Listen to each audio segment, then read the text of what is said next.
Hello friends, super magic રસોઈમાં મિત્રો હું આપણું સ્વાગત કરું છું. આજે આપણે લીલા ચણાને સાવ સહેલી રીતે 5 થી 10 કિલો કેવી રીતે ફોલવાને એની વિડીયો હું તમારી સાથે શેર કરું છું. તો તમને ચોક્કસ આ વિડીયો ઉપયોગી થશે. તમને ગમે તો લાઈક કરજો, શેર કરજો અને સબસ્ક્રાઈબ કરવાનું તો ભૂલતા જ નહીં. તો અત્યારે મિત્રો જો આપણે શિયાળો છે અને જીંજરાની સિઝન ફૂલ છે, તો તમારે જો આ અત્યારે સ્ટોર કરવા હોય જીંજરા તો ક્વોન્ટિટીમાં ફોલતા બહુ કંટાળો આવે છે અને ટાઈમ પણ લાગી જાય છે. તો આજે એનો એકદમ ઇઝી સોલ્યુશન હું તમારી સાથે શેર કરું છું કે તમારે સ્ટોરેજ કરવા હોય ને ચણા તો તમારે કોઈની જરૂર નહીં પડે. તમે ઇઝીલી એકલા ક્વોન્ટિટીમાં આ રીતે આ પ્રોસેસથી તમે ફોલી શકશો. તો અત્યારે જો આ લીલા ચણા મેં લીધા છે, તો પહેલાં તો આપણે શું કરવાનું છે કે ગેસ ઓન કરશું અને એમાં આપણે તમારા ચણા ડૂબે ને એટલું પાણી રાખવાનું છે. જેટલી ક્વોન્ટિટી હોય ને એ પ્રમાણે. અત્યારે હું આ 1 લીટર પાણી લઉં છું. મારે અત્યારે 250 થી 300 ગ્રામ જેવા ચણા છે. હવે અત્યારે જો ગેસની ફ્લેમ ફૂલ છે અને આપણે પાણી ઝડપથી થોડું ગરમ થાય ને 2 મિનિટ આપણે ગરમ કરશું આ રીતે ઢાંકીને, તો ઝડપથી થઈ જશે. તો જો 2 મિનિટ જેવું થયું છે અને આપણું પાણી પણ ગરમ થઈ ગયું છે. તો હવે જો આપણે આ જીંજરા જે લીધા છે ને એ આપણે આમાં નાખી દેશું. આટલી પ્રોસેસ કરવાની છે મિત્રો. અને એને આપણે આ રીતે સેજ ડુબાડી દેશું. આ રીતે આપણે એને ઊંચા નીચા કરી અને સેજ પાણીમાં આ રીતે ચમચેથી કરી લેશું એટલે. અને હવે મિત્રો આપણે આને ઢાંકીને 1 થી 1.5 મિનિટ જ થવા દેવાના છે. જો વધારે નથી થવા દેવાના.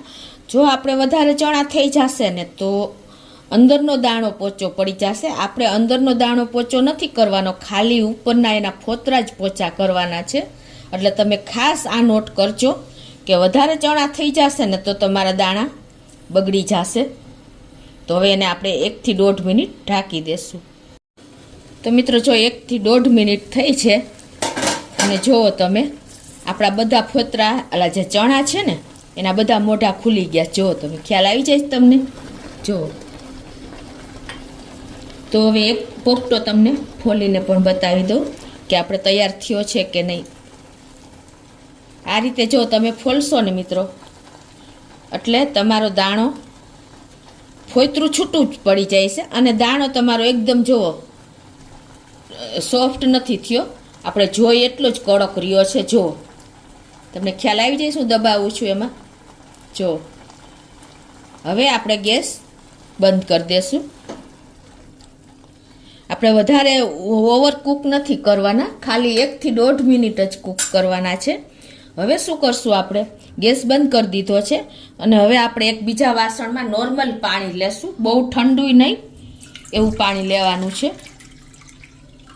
અને હવે જે આપણે આ પ્રોસેસ કરેલા ચણા છે ને 1 થી 1.5 મિનિટ બોઇલ કરેલા એ આપણે આ ઠંડા પાણીમાં નાખી દેશું.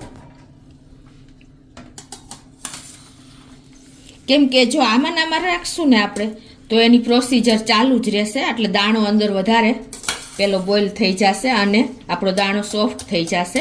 આપણે સોફ્ટ નથી કરવાનો, ખાલી ફોતરા જ સોફ્ટ કરવાના છે. તમે મારો મિનિંગ સમજો મિત્રો. જે પ્રોસીજર કરવાની છે ને એ જ હું તમને સમજાવું છું. આ ગરમ પાણીમાંથી આપણે ચણા કાઢી લેશું ને એટલે એની પ્રોસીજર અટકી જશે. ઠંડા પાણીમાં નાખશું એટલે. ઠંડુ મીન્સ નોર્મલ પાણી જ લેવાનું છે, બહુ ઠંડુ પણ નથી લેવાનું.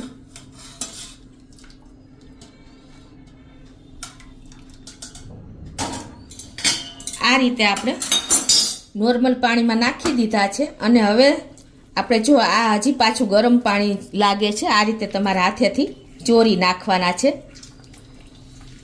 આ રીતે જો તમે હાથેથી ચોરશો ને એટલે જો ઇઝીલી દાણા છૂટા પડી જશે. કેમ કે ઉપરની ફોતરી ચીકણી થઈ ગઈ હોય છે. આવી રીતે જો આપણે હાથેથી ઘસી નાખવાના છે.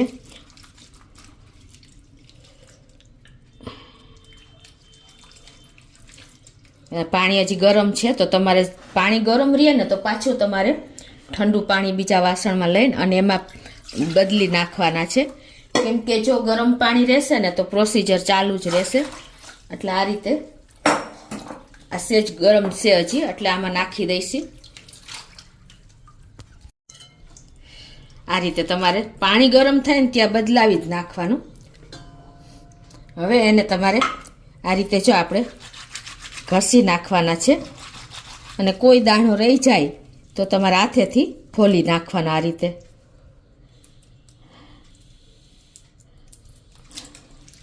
આવી રીતે તમે આંગળીથી કરશો ને તો પણ તમારા ચણાના મોઢા ખુલી ગયા છે ને એટલે ઇઝીલી તમારે દાણો નીકળી જશે બહાર. જુઓ મિત્રો, ટાઈમ નહીં લાગે તમારે. જો ચણા સ્ટોરેજ કરવા માટે તમારે દાણા કાઢવા હોય ને તો આ મેથડ એકદમ ઇઝી પડશે.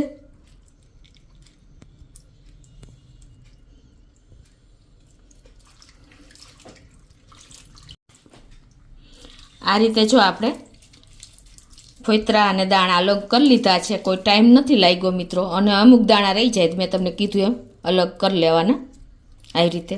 હવે શું કરવાનું છે કે આપણે હવે આ ફોતરા અલગ જ કરી નાખવાના છે. આ રીતે આપણે હાથેથી ઉપર દાણા વજનવાળા હોય ને એટલે દાણા નીચે બેસી ગયા છે અને ફોતરા જુઓ બધા ઉપર આવી ગયા. જો તમને ખ્યાલ આવી જતો હશે પાણીમાં. તો હવે આપણે ઉપર ઉપરથી આ રીતે ફોતરા લઈ લેશું, અને એમાં જો કોઈ દાણા હોય તો તમારે લઈ લેવાના છે. આવી રીતે ઇઝીલી તમારે ફોતરા ઉપર જ આવી જાય એટલે તમને કાઢવામાં પણ કોઈ ટાઈમ નહીં લાગે. જો ફોતરા અડવા હોય એટલે ઉપર તરે છે અને દાણા બધા નીચે છે.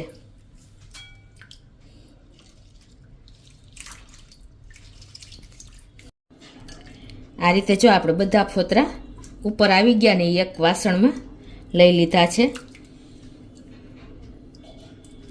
અને હવે આપણે દાણા એને જો નીચે બેસી ગયા છે દાણા, એ બધા દાણા આપણે એક વાસણમાં લઈ લેશું.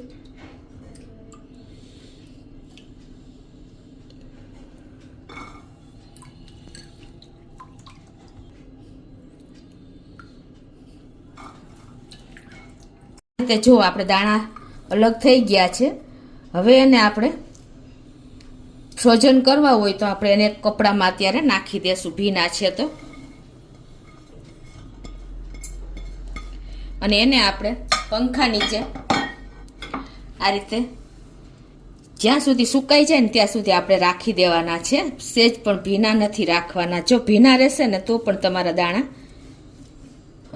બગડી જશે. એટલે આ રીતે આપણે પહેલાં તો એને નેપકિનમાં કોરા કરી લેશું, અને 1 થી 1.5 કલાક આપણે પંખા નીચે આ રીતે રાખી દેશું પોળા કરીને. આ રીતે આપણે પંખા નીચે રાખ્યા છે 1 કલાક, તો એકદમ આપણા દાણા કોરા થઈ ગયા છે. હવે તમારે એને ફ્રોઝન કરવા માટે આ રીતે જીપ બેગ કે કોઈ પણ તમારી બેગ ચાલે એમાં ભરી લેવાના છે. આ રીતે તમે દર વર્ષે જો ક્વોન્ટિટીમાં તમારે ચણા ફોલવાના થાય ને તો આ બહુ સહેલી પ્રોસીજર પડે છે અને ઇઝીલી તમારા દાણા નીકળી જાય છે. તો તમે આ રીતે કરશો ને તો તમારે આખું વર્ષ ક્વોન્ટિટીમાં ચણા રાખી શકશો. આ રીતે જો આપણે જીપ બેગમાં ભર્યા પછી જીપને લોક કરીને અને તમે આ ચણા તમે આખું વર્ષ ફ્રીઝરમાં સ્ટોરેજ કરી શકો છો. એવા ને એવા રહે છે, બગડતા નથી મિત્રો. તો તમને આ લીલા ચણા કેવી રીતે ફોલવાને એની પ્રોસીજર તમને ચોક્કસ ગમી હશે મિત્રો. તો તમને ગમે તો લાઈક કરજો, શેર કરજો અને સબસ્ક્રાઈબ કરવાનું તો ભૂલતા જ નહીં.